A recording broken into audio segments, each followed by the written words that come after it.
comment de savoir à quoi vous attendez ce soir?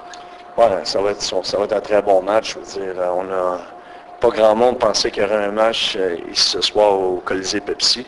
Alors, c'est certain là, que lorsqu'on a gagné la série, on espérait maintenant à ce moment-là de revenir au Colisée Pepsi avec une avance de 3-2. Ça ne s'est pas concrétisé, mais il faut donner crédit à Cap-Breton. Ils ont joué un très bon match. Et ce soir, mais il va falloir jouer ce même genre de match que nous l'ont fait là, lors du 5e match. Alors, il va falloir vraiment là, bien partir. Il faut utiliser la foule qui va être derrière nous. On va avoir beaucoup de monde ici ce soir. Alors, il faudra utiliser nos partisans justement là, pour nous donner un bon élan. La stratégie? Il n'y a pas beaucoup de changements qu'on va apporter, quelques petits ajustements ici et là, mais rien de majeur. Je veux dire, on a trouvé une manière de gagner là-bas en 2 occasions. C'est certain qu'ils ont fait quelques petits ajustements que nous, on va répondre, mais dans l'ensemble, ça va être le même genre là, de stratégie qu'on a utilisé là, depuis le début de la série. Mais il va y avoir des changements de ligne quand même? Je n'ai pas décidé encore. On a pratiqué certains changements là, hier et on verra bien ce soir là, qu'est-ce qu'on va faire. Patrick, en tant que joueur, tu as déjà tiré de l'arrière 2-3 dans une série.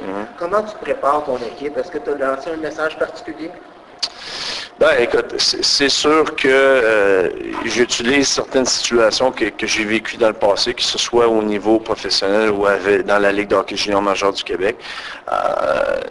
C'est certain là, qu'on regarde ce qui se passe présentement dans les autres séries. Puis Rimouski va affronter Drummondville. Après ça, ben, le gagnant de notre série va affronter Shawinigan. Alors, advenant le cas que Rimouski pourrait surprendre Drummondville, bien, je ne dis pas que le chemin va être plus facile pour nous autres à la Coupe Mémorial, parce qu'en gagnant contre Shawinigan, ben, je ne veux pas mettre la charrue devant un bœuf, ça c'est sûr, mais je veux que les gars sentent qu'il y a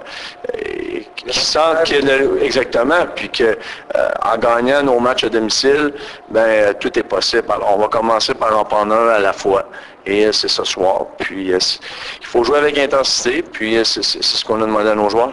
Et puis là, il va y avoir 15 000 personnes au Colisée entassées aujourd'hui. Penses-tu que ça va être un avantage notable pour tes joueurs comme ça?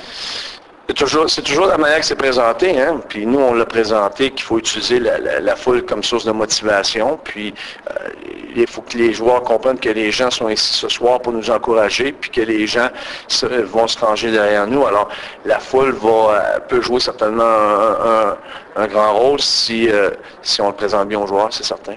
En terminant, Patrick, est-ce que tu crois que ça peut être le dernier match que tu diriges dans le hockey junior majeur du Québec? On sait les rumeurs avec peut-être l'Avalanche du Colorado, des choses comme ça.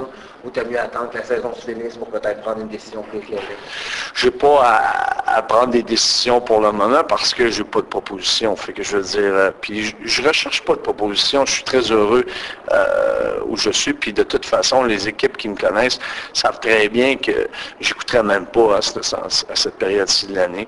C'est une période où on se doit d'être concentré sur ce qu'on a à faire. Puis je pense que les partisans des Remparts sont extraordinaires, puis ils nous donnent un support phénoménal. Alors, je pense que c'est important pour nous là, d'être vraiment là, à 100% focus sur notre série, effectivement.